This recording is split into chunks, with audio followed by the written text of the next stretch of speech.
Bismillahirrahmanirrahim. Dear students, Assalamu alaikum. Hope you all will be fine. Students as you know हम लोगों ने chapter number 8 start कर रखा है एलिफेटिक हाइड्रोकार्बन्स और उसमें हम अब तक nomenclature of alkanes alkenes and alkynes कर चुके हैं। आज के लेक्चर में हम अल्केन्स के बारे में अल्केन्स का इंट्रोडक्शन और इनके general method of preparation discuss करेंगे। So first of all we will discuss what are alkanes. Alkanes are also known as paraffins. Alkane को हम पैराफिन्स भी कहते हैं। पैराफिन्स अल्केन्स के लिए ही एक दूसरा नाम है। इनको हम पैराफिन्स क्यों कहते हैं ये हम नेक्स्ट लेक्चर में डिस्कस करेंगे। Now we will discuss what are alkanes. Alkanes are basically simplest organic compounds which are made up of carbon and hydrogen only. इससे पहले भी आप डेफिनेशन में पढ़ चुके हैं कि अल्केन्स जो कंपाउंड के जिनमें सिर्फ कार्बन और हाइड्रोजन हो उनको हम कहते हैं हाइड्रोकार्बन्स। हाइड्रोकार्बन की फिर आपने आगे से टाइप्स पढ़ी थी सैचुरेटेड एंड अनसैचुरेटेड। तो अल्केन्स जो हैं ये सैचुरेटेड हाइड्रोकार्बन्स है। Why? Because they contain only carbon carbon single bond, यानी अल्केन की बैकबोन चेन में सिर्फ और सिर्फ सिंगल बॉन्ड्स होते हैं। और आप लोगों को पता है कि अल्केन जो है उसमें कार्बन की जो 4 वैलेंसीज हैं, अब तक आप नॉमेनक्लेचर कर चुके हैं, आप देख चुके हैं कि कार्बन एटम की 4 वैलेंसीज होती हैं। तो अल्केन्स में जो कार्बन की चारों वैलेंसीज हैं they are satisfied by single bond, यानी चारों वैलेंसीज जो हैं वो सिंगल बॉन्ड से सेटिस्फाई होती हैं। या तो उसके साथ दूसरे कार्बन एटम अटैच होते हैं या फिर हाइड्रोजन एटम अटैच होते हैं। नॉमेनक्लेचर में ये चीज़ आप डिटेल में डिस्कस कर चुके हैं। यानी इस तरह से आप इसको शो कर सकते हैं कि अल्केन्स में इस तरह से कार्बन की जो 4 वैलेंसीज हैं सिंगल बॉन्ड के थ्रू ये सेटिस्फाइड हैं और इनके साथ या तो हाइड्रोजन्स अटैच हैं या फिर इनके साथ दूसरी कार्बन्स अटैच हैं एंड सो ऑन।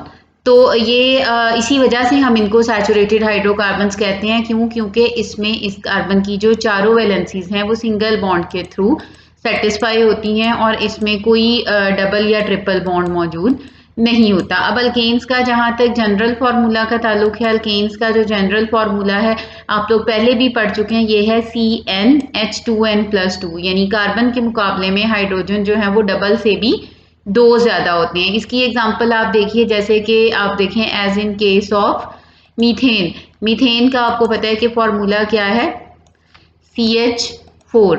तो मीथेन में CH4 में आप देखें तो आप देखेंगे कि कार्बन के मुकाबले में हाइड्रोजन जो है एक कार्बन है और हाइड्रोजन 2n यानी डबल और +2 यानी 4।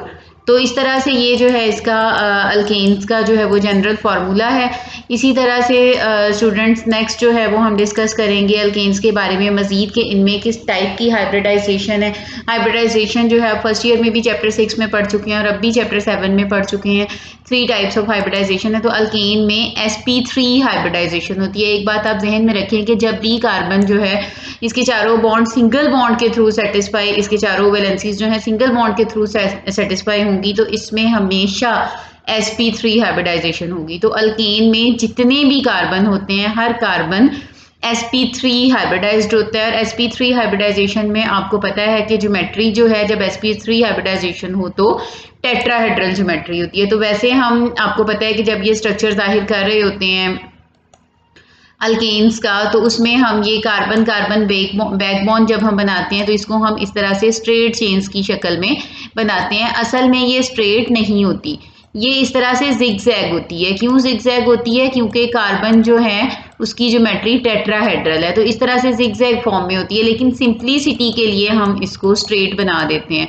तो अल्केन में हर कार्बन जो है वो sp3 हाइब्रिडाइज्ड है और उसकी ज्योमेट्री जो है वो है टेट्राहेड्रल। इसी तरह से आप लोगों को पता है कि जब टेट्राहेड्रल ज्योमेट्री होती है तो एंगल जो है वो 109.5 का होता है। इसकी एग्जांपल में मीथेन है। मीथेन जो है वो अल्केन फैमिली का सबसे सिंपलेस्ट सबसे छोटा मेंबर है। उसके बाद इथेन जिसमें 2 कार्बन होते हैं, प्रोपेन जिसमें 3 कार्बन होते हैं एंड सो ऑन। तो स्टूडेंट्स ये तो था जनरल इंट्रोडक्शन ऑफ अल्केन्स के क्या है alkanes. Now we will discuss general method of preparation of alkanes. तो अल्केन के मेथड ऑफ प्रिपरेशन जो है, अल्केन को हम मुख्तलिफ सब्सटेंसेस से प्रिपेयर कर सकते हैं। अनसैचुरेटेड हाइड्रोकार्बन से, अल्काइल हैलाइड से, कार्बोक्सिलिक एसिड से, कार्बोनाइल कंपाउंड से, इसी तरह ग्रिग्नॉट रिएजेंट से भी प्रिपेयर किया जा सकता है। तो first of all we will discuss preparation of alkene from unsaturated hydrocarbons. Unsaturated hydrocarbons जो हैं ये कौन से हाइड्रोकार्बन्स हैं? ऐसे हाइड्रोकार्बन्स आप लोग पहले भी पढ़ चुके हैं कि जिनमें या तो कार्बन कार्बन डबल बॉन्ड हो जैसे कि अल्कीन्स, या फिर कार्बन कार्बन ट्रिपल बॉन्ड हो अल्काइन। तो अल्कीन और अल्काइन को हम कहते हैं अनसैचुरेटेड हाइड्रोकार्बन। और इन अनसैचुरेटेड हाइड्रोकार्बन्स की जब हम हाइड्रोजिनेशन करते हैं, what do you mean by hydrogenation? Hydrogenation mean addition of hydrogen. तो अनसैचुरेटेड हाइड्रोकार्बन्स जो हैं उनमें जब हम हाइड्रोजन ऐड कर देते हैं तो वो अल्केन्स में चेंज हो जाते हैं। यानी अल्कीन्स और अल्काइंस जो हैं उनमें जब हम हाइड्रोजन ऐड करते हैं तो वो अल्केन में चेंज हो जाते हैं। इसको हम सेबेटियर सेंटेंस रिएक्शन भी कहते हैं। इस रिएक्शन को unsaturated hydrocarbons like alkenes and alkanes जो हैं they are converted into alkane by catalytic hydrogenation. Catalytic hydrogenation यानी हाइड्रोजन का addition in presence of catalyst. तो इस रिएक्शन में जो हम कैटलिस्ट इस्तेमाल करते हैं उनमें से एक जो सबसे कॉमन कैटलिस्ट है वो है निकल, रेनी निकल जिसको हम कहते हैं। इसके अलावा प्लैटिनम या प्लैडियम भी यूज होता है। अगर हम प्लैटिनम या प्लैडियम यूज करते हैं तो ये रिएक्शन जो है वो रूम टेम्परेचर पे हो जाता है, और अगर हम निकल को एज कैटलिस्ट यूज करते हैं तो रिएक्शन हायर टेम्परेचर पे होता है।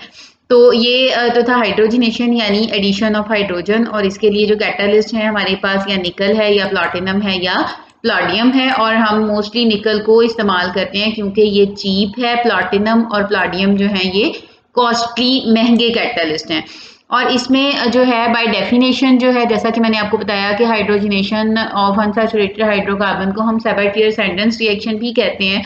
तो इसकी ये डेफिनेशन है कि the hydrogenation reaction of unsaturated hydrocarbon using निकल, यानी हाइड्रोजिनेशन में जब हम निकल को इस्तेमाल करते हैं और रिएक्शन 523 से 573 केल्विन पे होता है, तो this reaction is known as Sabatier Senderens reaction, और इसको हम सेबेटियर सेंटेंस रिडक्शन भी कहते हैं। रिडक्शन क्यों? क्योंकि हाइड्रोजन ऐड हो रही है, रिडक्शन ऑफ हाइड्रोजन को हम रिडक्शन भी कहते हैं। यानी अगर हम निकल को एज कैटलिस्ट यूज करेंगे तब ही हम इसको सेबेटियर सेंटेंस रिएक्शन कहेंगे।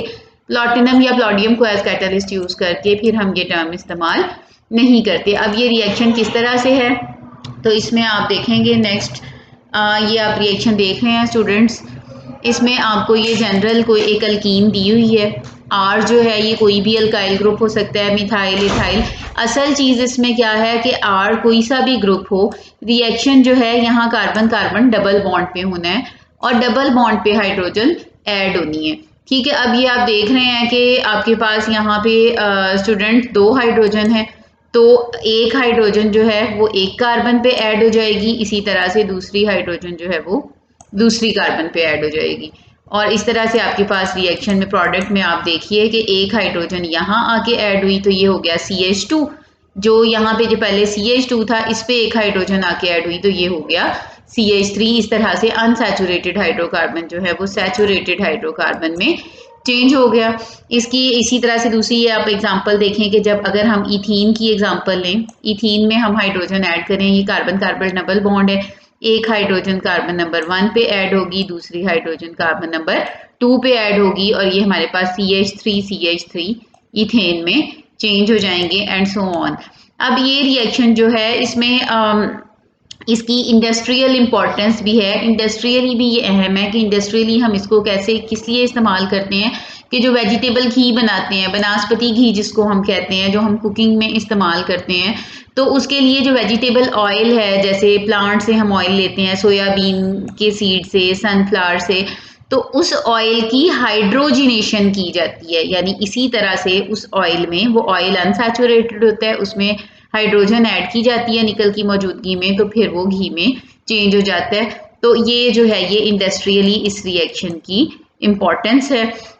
इसी तरह से स्टूडेंट्स नेक्स्ट जो है हमारे पास इसी सीरीज में जो method of preparation of alkanes हैं सॉरी, उनमें नेक्स्ट मेथड जो है वो है फ्रॉम अल्काइल हैलाइड। पीछे हमने देखा कि हम अल्कीन और अल्केन से कैसे प्रिपेयर कर सकते हैं, अब हम देखेंगे कि हम अल्काइल हैलाइड से कैसे प्रिपेयर कर सकते हैं। अल्काइल हैलाइड्स क्या हैं, आप पीछे फंक्शनल ग्रुप वाले टेबल में कर चुके हैं कि अल्काइल ग्रुप के साथ जब हैलोजन अटैच होती है तो इसको हम कहते हैं अल्काइल हैलाइड। अब ये अल्काइल ग्रुप कोई सा भी अल्काइल ग्रुप हो सकता है, methyl, ethyl, propyl and so on, और हैलोजन भी कोई सी हैलोजन हो सकती है, फ्लोरीन, क्लोरीन, ब्रोमीन, आयोडीन वगैरह। तो जब हम अल्काइल हैलाइड को ट्रीट करते हैं जिंक के साथ इन presence of aqueous acid, zinc metal से हमने ट्रीट करना है, और एक्वस एसिड यानी हमने कोई भी मिनरल एसिड लाइक HCl और HBr और नाइट्रिक एसिड वगैरह कोई सा भी एक्वस एसिड लेना है। तो उस केस में क्या होगा कि अल्काइल हैलाइड जो है वो अल्केन में चेंज हो जाएंगे। ये रिएक्शन आप नीचे देख सकते हैं स्टूडेंट्स, ये नीचे आप देखिए, आपको नजर आ रहा है RX जो है ये अल्काइल हैलाइड को जाहिर कर रहा है। R कोई सा भी अल्काइल ग्रुप हो सकता है, X कोई सी भी हैलोजन हो सकती है जिंक की मौजूदगी में, और ये मिनरल एसिड है। मिनरल एसिड को हमने इस शक्ल में इसलिए लिखा है कि एसिड वाटर में आयोनाइज्ड फॉर्म में होता है, आयंस की, लाइक अगर HCl है तो वो हाइड्रोजन आयन और क्लोराइड आयन बना देगा। इसी तरह से अगर हाइड्रोजन ब्रोमाइड है तो वो हाइड्रोजन आयन और ब्रोमाइड आयन बना देगा एंड सो ऑन। तो अब इसमें रिएक्शन क्या होगा कि ये जो जिंक है ये यहाँ से हैलोजन को रिमूव कर लेगा, जिंक इसमें से हैलोजन को निकाल लेगा और उसकी जगह पे ये हाइड्रोजन यहाँ आके ऐड हो जाएगा। जब अल्काइल ग्रुप के साथ हाइड्रोजन ऐड होगा तो वो चेंज हो जाएगा अल्केन में, क्योंकि बेसिकली अल्काइल ग्रुप क्या होता है जिसमें एक हाइड्रोजन कम हो। अब वो हाइड्रोजन जब हम दोबारा ऐड कर देंगे तो हमारे पास अल्केन आ जाएगा और प्लस जिंक हैलाइड आएगा। अब इसमें आप, ये आपको जनरल रिएक्शन था, यहाँ आप इसकी एग्जांपल के साथ नीचे देखिए कि ये मिथाइल अल्काइल ग्रुप की जगह मिथाइल ग्रुप, आप हैलोजन की जगह आयोडीन, तो और मिनरल एसिड जो है वो है हाइड्रोजन आयोडाइड। तो जिंक जो है इसमें से आयोडीन को निकाल लेगा, उसकी जगह जाके हाइड्रोजन लग जाएगी। पहले CH3 है, जब एक हाइड्रोजन यहाँ और जाके लगेगी तो ये चेंज हो जाएगा CH4 मीथेन में, और जिंक जो है वो आयोडीन को निकाल के बना देगी जिंक आयोडाइड, जो कि इस रिएक्शन की बाई प्रोडक्ट है। इसी तरह से नीचे एक तीसरी एग्जांपल है, इसमें आप देखिए कि आपका ये 2 ब्रोमो ब्यूटेन है, सेकंड कार्बन, तो कार्बन नंबर 2 पे ब्रोमो ग्रुप लगा हुआ है। तो जब हम जिंक को इसके साथ ट्रीट करवाएंगे तो जिंक इसमें से ब्रोमीन को निकाल लेगी, रिमूव कर लेगा, और जहां से ब्रोमीन निकली है, जिस पॉइंट से, जिस कार्बन से ब्रोमीन निकली है, ये हाइड्रोजन उस कार्बन पे जाके अटैच हो जाएगी। इस तरह से हमारे पास CH3 CH2, यहाँ से ब्रोमीन निकल गई, एक हाइड्रोजन आके यहाँ अटैच हो गई, तो ये भी CH2 CH3 यानी ये चेंज हो गया ब्यूटेन में। और जिंक जो है ये ब्रोमीन के साथ मिलके हमारे पास जिंक ब्रोमाइड बना देगा, ये है ZnBr2 जिंक ब्रोमाइड। ये थे हमारे पास अल्काइल हैलाइड से प्रिपरेशन का तरीका। अल्काइल हैलाइड से ही जो है वो स्टूडेंट्स अल्केन्स को प्रिपेयर करने का एक और तरीका है, एक और मेथड है जिसको हम कहते हैं हाइड्रोजिनोलाइसिस। हाइड्रोजिनेशन आपने पहले ही पढ़ लिया, हाइड्रोजिनेशन हम कहते हैं एडिशन ऑफ हाइड्रोजन को। एंड लाइसिस का क्या मतलब है, the term lysis mean breakage, टूट जाना। तो हाइड्रोजिनोलाइसिस मीन कि आप बॉन्ड भी ब्रेक करें और साथ साथ हाइड्रोजन भी ऐड करें। तो इसमें अल्केन्स जो हैं इनको हम इस तरह से भी प्रिपेयर कर सकते हैं कि जब हम अल्काइल हैलाइड को ट्रीट करें हाइड्रोजन के साथ, ये देखें ये अल्काइल हैलाइड है, अब हमने इसको डायरेक्ट हाइड्रोजन के साथ ट्रीट किया है, इसमें प्लाडियम चारकोल को यूज किया है एज कैटलिस्ट। ये है प्लाडियम चारकोल, ये इस रिएक्शन में कैटलिस्ट है। तो क्या होगा कि हाइड्रोजन जो है ये वाला बॉन्ड ब्रेक करेगी, ठीक है। अब हाइड्रोजन, डायरेक्ट हाइड्रोजन ऐड हो रही है और ऐड होने के साथ साथ इस बॉन्ड को भी ब्रेक कर रही है। एक अल्काइल ग्रुप का और हैलोजन का बॉन्ड टूट रहा है, इसीलिए हम इसको कहते हैं लाइसिस यानी ब्रेकेज ऑफ बॉन्ड, और हाइड्रोजन यहाँ इसकी जगह आके ऐड हो रही है। तो इस रिएक्शन को हम कहते हैं हाइड्रोजिनोलाइसिस। हाइड्रोजिनोलाइसिस ऑफ अल्काइल हैलाइड जो है वो हम करेंगे इन presence of palladium charcoal catalyst. Halogen यहाँ से निकल जाएगा और हाइड्रोजन ऐड हो जाएगी, जिसके नतीजे में हमारे पास अल्केन्स आ जाएंगे। तो ये एक और मेथड है अल्काइल हैलाइड की प्रिपरेशन के लिए। स्टूडेंट्स आज के लेक्चर में हमने जो है यही 2 मेथड डिस्कस करने थे। जो है preparation of alkanes from unsaturated hydrocarbon and from alkyl halide. Remaining जो 3 मेथड्स हैं वो हम इंशाल्लाह नेक्स्ट लेक्चर में डिस्कस करेंगे। अल्लाह हाफिज़।